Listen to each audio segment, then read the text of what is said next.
in the next 20 years.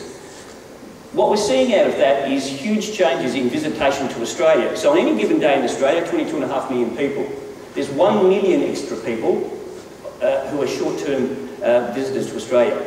We're forecasting in the macro plan that number will double by 2020. So there'll be 2 million short-term visitors. So there'll be an extra 1 million people every day in Australia that will need short-term accommodation. What kind of accommodation will they have? Where would it be? We don't have any of that type of accommodation at the moment. We're not like London, we're not like New York. We don't have a housing style that has a 3 months rental. How'd you be in Melbourne trying to get a 3-month rental on a house? You couldn't do it. You could do it in London, but you can't do it in Australia. So globalisation is driving a brand new market for us. Just move on. In terms of exports, Australia's trade growth is one of the highest in the world. And so high, in fact, at the moment, that we're compounding at 7.7% annually. The issue with our exports is that it's primarily commodity-based, but it's also international students. And from a housing perspective, it's creating two sets of issues. Firstly, huge migration is beginning to happen, internal migration in Australia, West Australia. Population growth in West Australia has just hit 2.8% per annum compounding. At the peak of the boom, it was 2.8. Australia's growing at 1.4. So firstly, huge geographic redistributions of population west and north into the territory. And things will move more quickly if housing prices were to remain stable, but they're not. Housing and land prices have shifted dramatically in the territory and moving very quickly in West Australia as well. In relation to international students, in Melbourne, that being one of our biggest exports in Victoria, that we are forecasting a 30% increase in the number of international students by 2020, and accordingly a 30% more higher requirement for student housing. Not popular, another huge growth market segment, but one which is not being dealt with much in the marketplace at all. So, the resources super cycle will go on till around 2020, and as our terms of trade stay high. Let me just see if I can get my... doesn't want to move at the moment. And just showing you some of the locations of how the northwest of West Australia, Port Hedland, the median price in Port Hedland at the moment is $950,000 for one dwelling, and rentals are $2,000 per week. And the issue there is people physically can't move into Port Hedland because it's too expensive. We're having technology troubles here. Okay. I'm trying to work this out. Okay, so just moving on to Reserve Bank expectations. Perhaps if I stand over here, it'll be easier. Moving into the future, one of the things about population in Australia, and you'll see a lot of forecasts this week, people will forecast the future population of Australia, but actually, to understand how population works in Australia, you've got to understand the economy.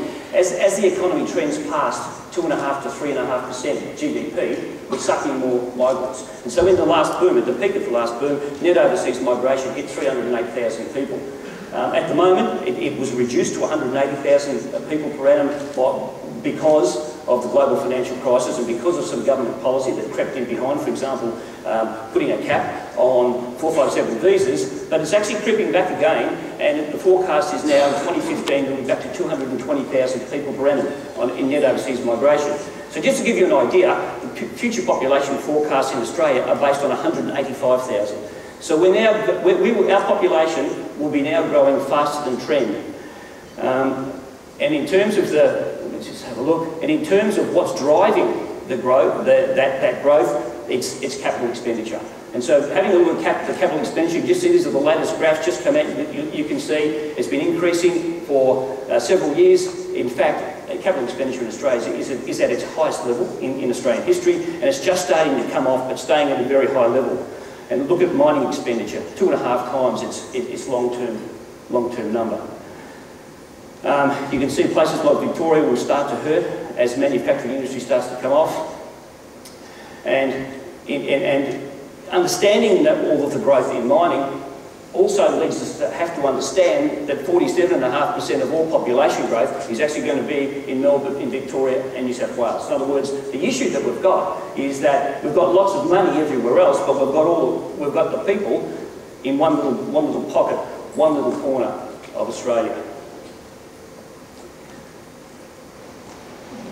In thinking about net overseas migration and how things can work in the future, the way that we've done our forecast is to look at what levels of net overseas migration would you need to grow your labour force at the long-term average of 2%. So the red line shows you growing at 2% and net overseas migration, and you can see that even if we were growing at 300,000 people a year, so even if we got to 300,000, which is the peak of the boom, we still wouldn't have enough labour. It doesn't grow the labour force. And the reason for that in Australia is we're ageing so quickly.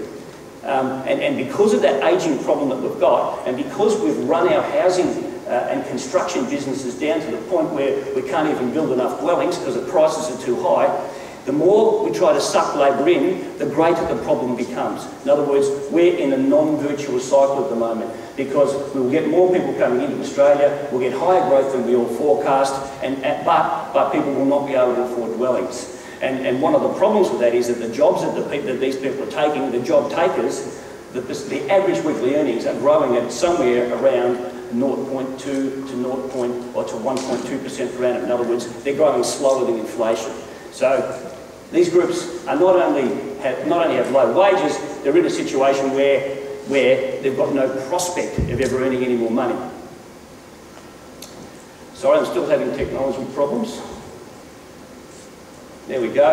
And so we need to begin to plan for the next big requirement in housing. And I'm saying, and our forecast of macro plan would suggest that the next upward cycle will be in 2015 or 2016, and there will still be a significant commodities push behind that.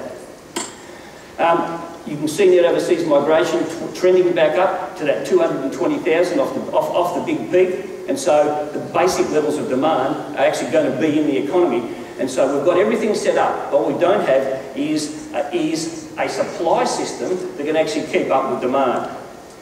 And what we're doing as part of the problem that we've got, we're shifting all sorts of new people into Australia on 457 visas, for example, for 1, 2, 3 years. And we haven't got an expansion in rental capacity. For example, Mosman Park in West Australia, it's difficult to rent. Coming to places in the Pilbara, very difficult to rent, very expensive. In Sydney, a friend of mine actually had to line up to try to rent a dwelling already, and this early in the cycle.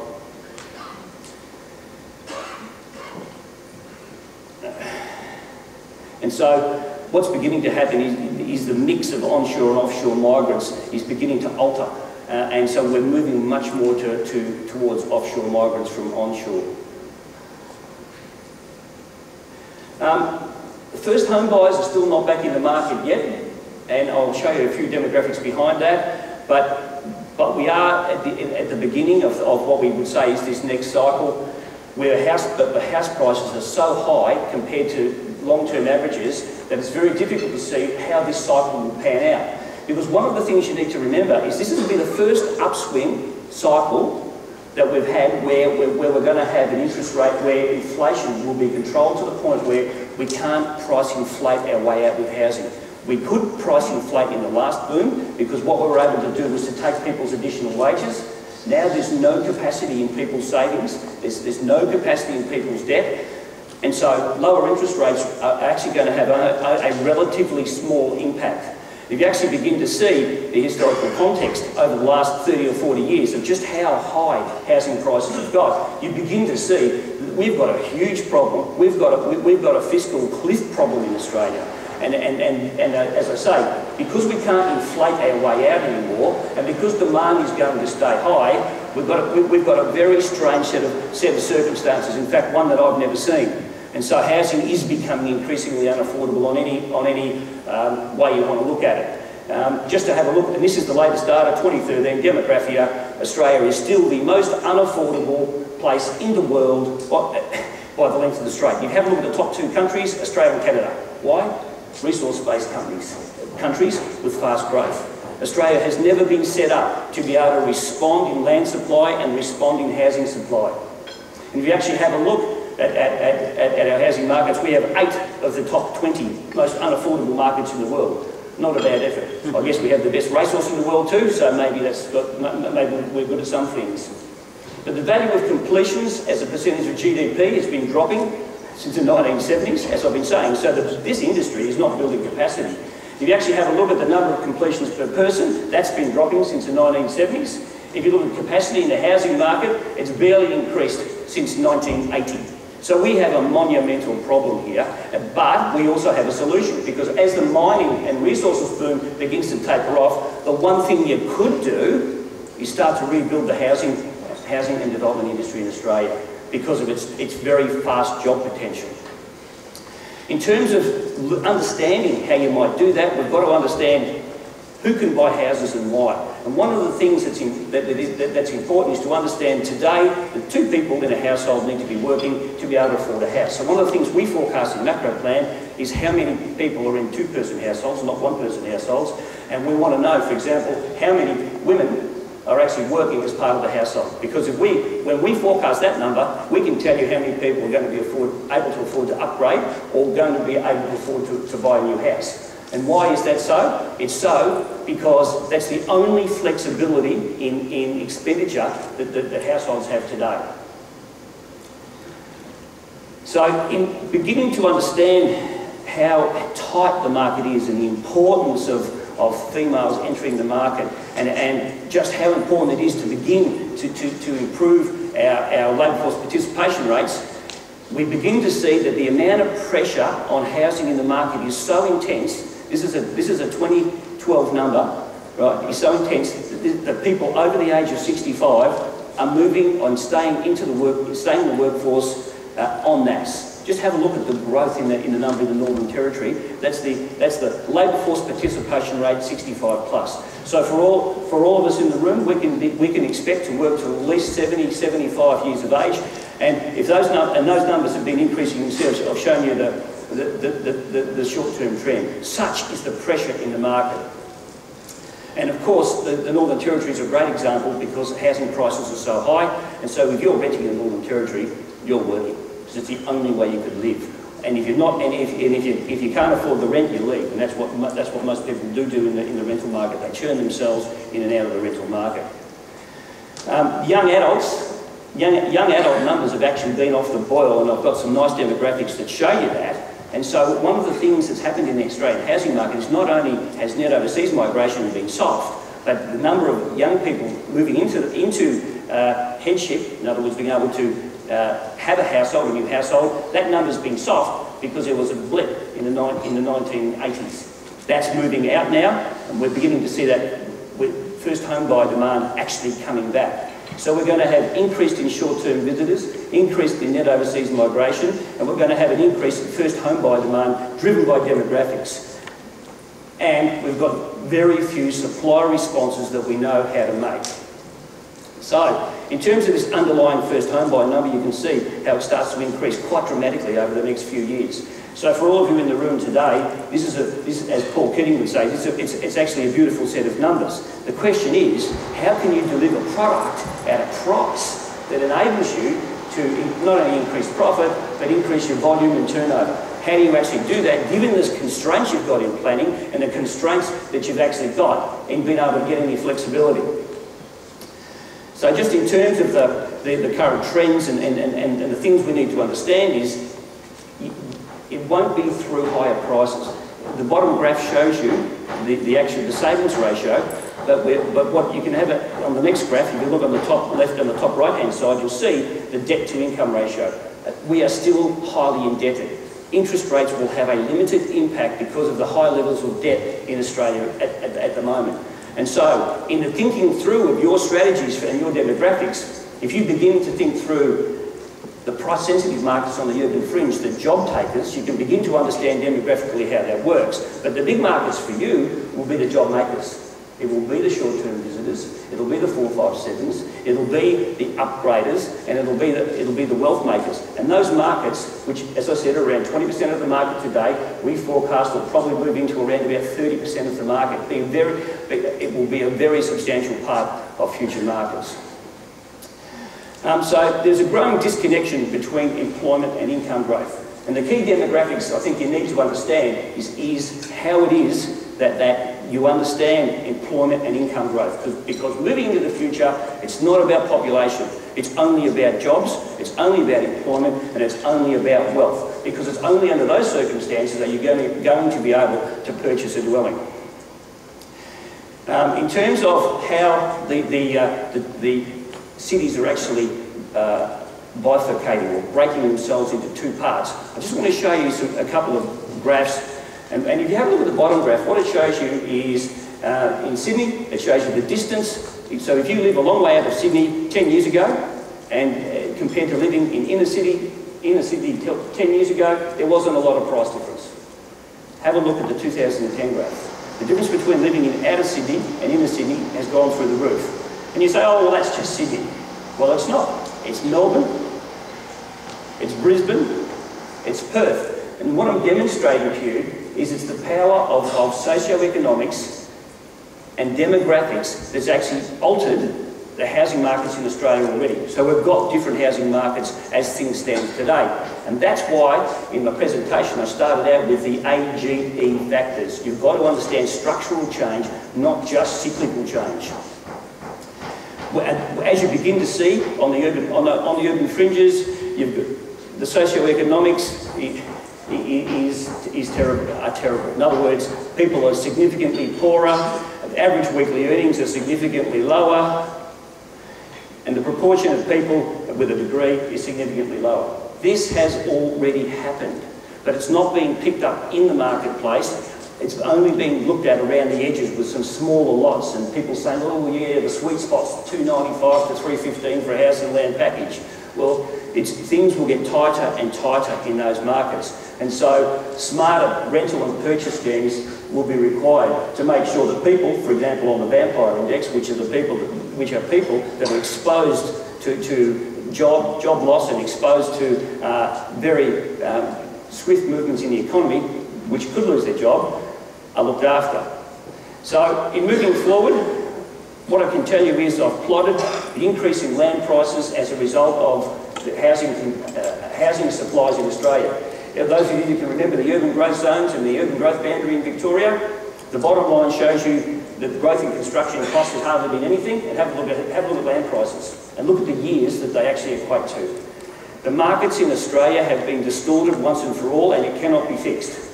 And because it cannot be fixed, my 6-point plan addresses the idea that we need to actually change the way we get access to land and housing. And just for you, that's rentals as well. So the problem is so extensive, we need to have brand new policy sets. What are they? Okay, so the key issues to look at: infrastructure charges are way too high, and they actually need to be either abolished or be brought near zero. Raw land too high, project building's okay, long-term and consistent demand is required. One of the problems in our industries that we never seem to look at is the cyclicality. Boom, bust, boom, bust, boom, bust. So all the smart players in this room make sure they never oversupply, because you know it's going to bust. So Australian markets have always been in relative undersupply. So what are we going to do? What's the plan? 6 points, 6-point plan. First one is the National Land Partnership Program. And the National Land Partnership Program is a program where we give free land to every person over the age of 21 for their use for 10 years. After 10 years, the land needs to be purchased or sold, or it can be rented. And the idea for this is that it will reduce people's ingoing by 50% and long-term servicing costs by 20%, because you only need to service half the debt over the whole period. So firstly, we need to accept that first home buyer schemes and NRAS type schemes only increase prices because they seem to be short term, and they don't actually condition down land prices. A scheme like this, where the federal government purchases from all of you in the room raw land, or sorry, developed land, at prices for future delivery, will also help to dampen expectations in the future, but give the industry much more certainty and profitability in the long run. Reinventing infrastructure charges. I would like to see infrastructure charges stay in place, except where developers negotiate with the government about lot prices. I would like to see the development industry say, yeah, okay, if you abolish my infrastructure charges for that project, 20% of the lots will be priced at $135,000. In other words, let this industry trade off development charges, because the only way, we will never abolish them unless there's some kind of some kind of benefit to the federal government. Deregulation of single-storey development. Every capital city in Australia, under every condition, should implement a plan where single-storey development needs no planning permit ever, under any circumstances. Building controls only. If we did that, the benefits to small builders would be extensive. In other words, if you go to a bank and there's no permit required to put the second house on the back of the block, you have a real opportunity to move forward. That policy could be put in place tomorrow. It's not difficult. Urban renewal, we certainly need to keep up urban renewal brownfield sites. You heard about Victoria last night from Robert Doyle. We've got plenty of urban renewal sites, but I know the other capital cities have not got the supply Victoria's got. Deregulation of planning controls. In Victoria, you've heard about deregulation of planning controls. Well, they need to be deregulated significantly more than they are now. And I would be saying, and you've heard about code accessible, well, I think responsible authority status needs to be given to the private sector. So I would like to see, in some cases for major projects, the certified parts of the private sector actually taking on their own planning, because why shouldn't we trust the private sector? And finally, we need to create what I call a new property value chain. Whilst it's for another day, what it tells me is, if we are going to condition prices down in a new world economy where our job takers' real wages are likely to drop over time, we need to provide housing where the value chain not only gives this industry a profit, but where real prices reduce over time. They will have to reduce as the Australian economy becomes more and more integrated with the rest of the world. And in the doing of that, if we're not prepared to think through a new property value chain, over time, you'll squeeze yourself out of business just the way the industry squeezed itself out of business in Sydney. So, with that, I wish you a great conference, and please think outside the square. Thank you.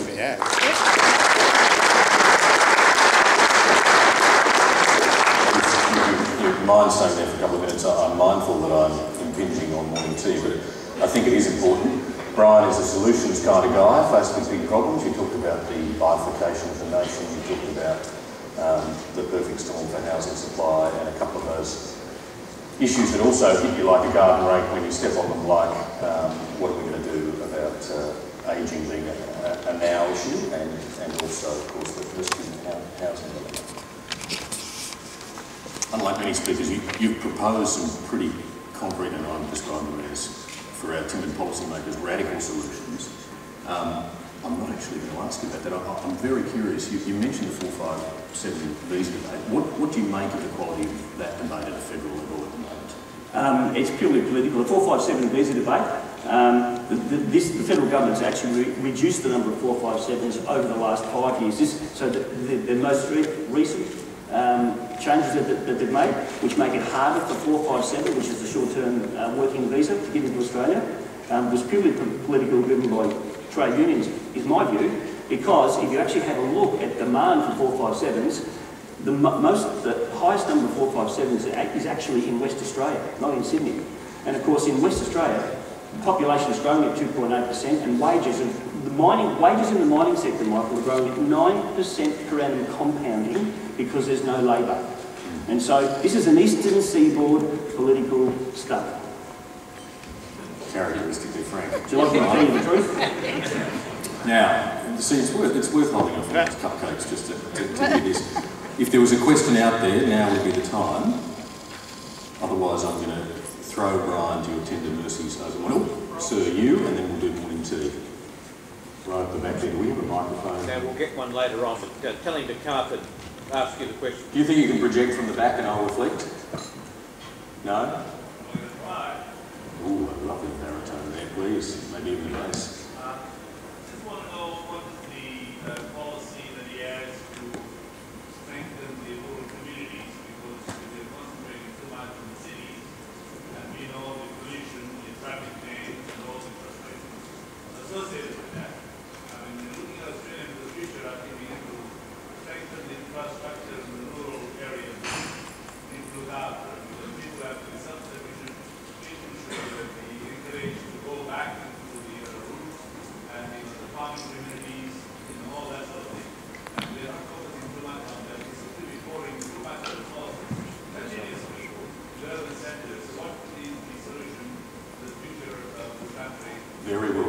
just in case you missed it, how are we planning for a future framework to turbocharge our rural communities? Oh, look, I think that's a fair question. Today I focused on capital cities because I really wanted to highlight that bifurcation problem so that I could actually help to identify policies that could work. In terms of rural and regional Australia, I'm a passionate believer in growing it. I mean, I don't know if people understand, there's only 900,000 people live north of the Tropic of Capricorn, 900,000. I mean, nobody lives in northern Australia. If you look at the Pilbara, the West Australian government's trying very hard and things are starting to move into Pilbara, but still, there's around $5 billion required in infrastructure just for the Pilbara communities. And that's without the remote communities you're talking about, sir. The other thing I've put into this policy, so there is no policy, there are no policies that make any sense. Regional development Australia doesn't work, the federal government doesn't care.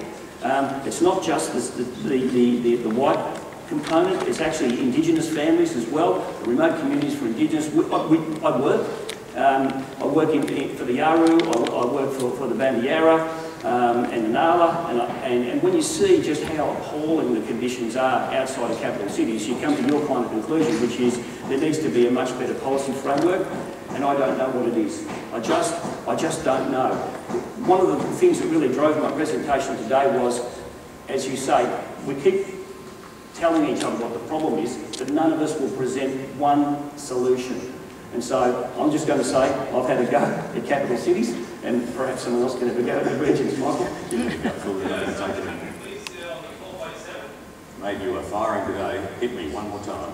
Thank you. The 457 is a quick fix, but there is an increasing unemployment among our young people. I think there should be better opportunities for apprenticeship and better opportunities for young people to find jobs, to be trained in those areas where there is a need in the future. I think with the fundamental, the industry issue, 457 is not the solution. Thank you. There was actually a question over here, almost simultaneously. I'll take that before we go. And then we'll wrap. Yes. Brian, what's your position in relation to betterment tax? Betterment tax. In terms of unlocking affordable land? Yes, I don't think there should be any betterment tax, and I don't think there should be growth areas in infrastructure. I don't think there should be development contributions either. Of my analysis now, and I know the UDIA has done their own analysis, we're in a situation where it's around 50% of total production cost is distinct from the total sales cost, and that can be even higher in tax for all land. Now, the problem in Australia is that what we've done is we have once and forever stuffed up our land market, and we did it because no one believed that we would have the kind of growth that we've had. And because of that, if we try to overtax before we get prices back down to some kind of a normal level, well, the only thing that will happen is you'll get less development. The one thing I've learned about working in New South Wales is that people that own land will not sell land unless they think they can get what they want for it. And so, for example, expectations for owners, Michael, a double lot is actually viable to subdivide. And I know from the people I work with in the room, they'll tell you the same thing. So if we tax them as well, what will happen is residual land value will drop. So the reason I'm opposed to it is not because I'm opposed to it once and for all and forever. I'm opposed to it is because for the next 10 years, we've got to work out how to get first homeowners, how to get headship rates working again. Very good. Ladies and gentlemen, it is a shame to bring this to the conclusion. However, we do have about 15 or 20 minutes for a break, and I do need you back here for 11 a.m. sharp with Robert Limpson. Please join me in giving a thunderous